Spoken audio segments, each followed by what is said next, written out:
Well, that Texas law that has basically banned most abortions in that state, the Heartbeat Act, they call it, it's facing its first major court challenge today. Lawyers from the Justice Department and the state of Texas squared off in court as the Biden administration uses a lawsuit to seek to halt that law. The state's ban incentivizes ordinary citizens to report violators. In other words, it's not being enforced by state officials.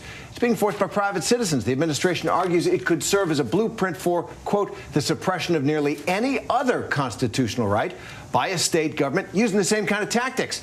The state argues the federal government has no standing to bring this lawsuit. This is the internal Texas law, doesn't impact any federal interests. So what's the federal government doing in court? That's the basic argument. ABC senior Washington reporter Devin Dwyer, who covers courts for us, joins us with more, among many other things, I should say. So that's the basic argument here. The federal government, the Biden administration, says the Constitution is the supreme law of land, and you have overturned Roe versus Wade. That can't be right. And Texas saying, hey, you know, this is just a law for citizens of Texas to enforce. What do we hear from both sides today?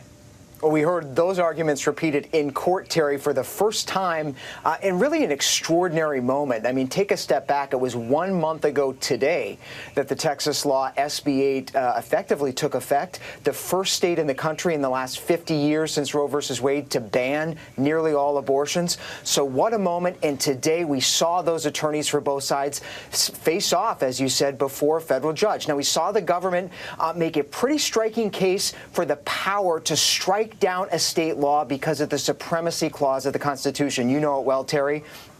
Attorney Brian Netter for the Justice Department really zeroed in on the enforcement mechanism, which you described. He said, in his words, that mechanism deprives the ability of women in clinics to redress a constitutional violation. He said that the government is less concerned here about the actual restriction on abortion itself, plainly unconstitutional. He said, but look at the mechanism. He said, as what Chief Justice John Roberts called an unprecedented setup, requires some unprecedented action. And Judge Pittman, this federal district judge, Terry, appointed by President Obama, actually seemed very engaged in those arguments. He was very focused on this mechanism, less interested in the impact of SB 8 right now, more on the actual mechanism. And Texas, of course, dismissing all of this, saying that there's really no standing here, and flatly made that case, Terry. And the judge has a hard problem here, as you just described. This is a cleverly, even deviously designed law to evade the scrutiny of federal courts because, once again, it's not any state official enforcing a ban on virtually all abortions, which would be unconstitutional under Roe versus Wade. It's like they turned it into private lawsuits, incentivizing private citizens to bring suits. So how is the judge, did he give any indication how a federal court would get a handle on this unusual state law? Yeah, it's difficult, as you know, Terry, to make any assessments of how a judge is going to rule simply based on the arguments. But I will say that Judge Pittman was totally dispassionate, very engaged, and very concerned about the setup that you've been talking about and highlighted in the quote at the top. He wondered aloud what sort of a precedent this would set to allow states to sort of create these mechanisms where they want a policy banning abortion, but then they're not going to enforce it themselves and outsource that to the people. He said, quote, if the state's so confident in the constitutionality of the limitations on a woman's access to abortion, then why did it go to such great lengths to create this unusual private cause of action than rather just enforcing it directly? Now, the state, Terry, almost on a different planet, said there's been no ban on abortion in Texas. They argued that. They said there's no undue burden on women, and they said they have nothing to do with SB 8. They can't be enforced. So both sides pretty far apart on the facts here, but the judge now has to wrestle with whether or not he will step in on an emergency basis and put this thing on hold. It's a little disingenuous, isn't it? The reason that the state passed this law was to ban abortions, basically, and they don't want to take responsibility for that. Devin Dwyer. He seemed to acknowledge that. Yeah. Thanks, Derek. Thanks very much. Well, the impact of the Texas law is being felt outside the Lone Star State as women are flocking to get abortions elsewhere, including nearby states like Oklahoma and Kansas. And joining us now One of those providers, Rebecca Tong, co-executive director of the Trust Women Foundation, which has clinics in Wichita, Kansas, and in Oklahoma City. Thanks very much for being with us, Rebecca. And I'd like to ask you, what kind of demand are you seeing across that state line from Texas women who can no longer get an abortion in Texas if the pregnancy is more than 6 weeks old? And can you say definitively that that's because of the law? Yeah. We saw immediately a huge increase in people calling, not just on September 1st, but actually before September 1st, because Texas has a 72-hour waiting law. Right now, our clinics in both Kansas and Oklahoma are attempting to see about twice as many people as we normally see. And that means there's a much higher call volume than that. People are calling all of the surrounding states asking, how can I be seen sooner? And we're already scheduling into the middle and end of October. So this is absolutely an undue burden. Keep in mind that many of these people are traveling hundreds of miles for a pill. And do you, Rebecca, even have the capacity to handle all of this? I mean, you talk about all the people in state and out of state that are coming in and need care. Can they get that care?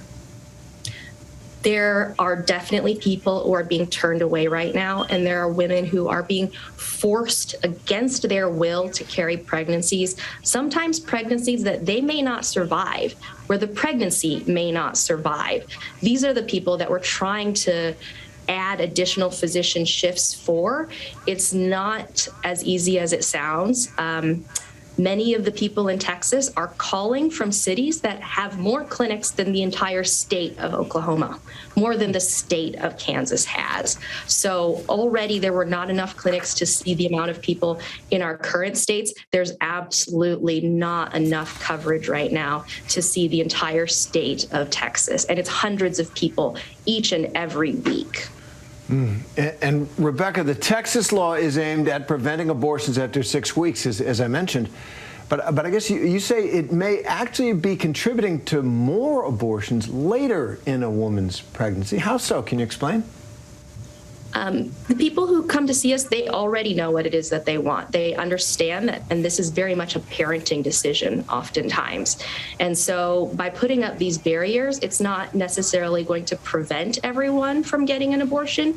What it will do, though, is delay them, and delay them significantly. Again, if we have people who are coming in right now, normally we would have scheduled same week. And if people call and cancel, that's another 3 weeks until we can see them again. And we are in one of the states that has some of the easier laws.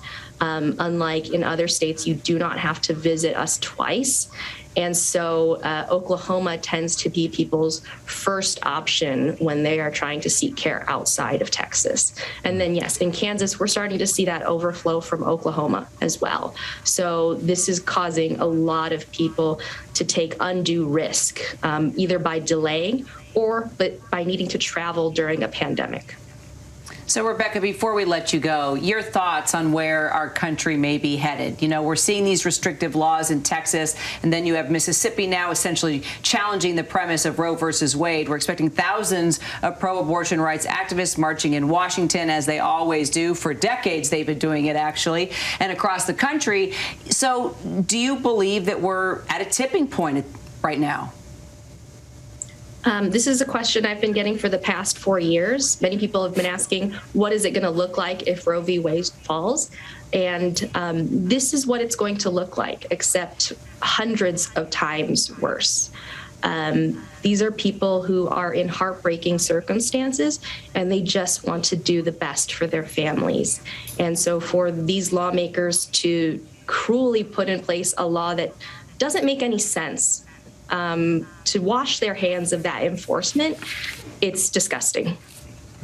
Rebecca Tong, I know we'll be talking a lot throughout the coming weeks. Thanks so much for your time. Thank you. Hi, everyone. George Stephanopoulos here. Thanks for checking out the ABC News YouTube channel. If you'd like to get more videos, show highlights, and watch live event coverage, click on the right over here to subscribe to our channel. And don't forget to download the ABC News app for breaking news alerts. Thanks for watching.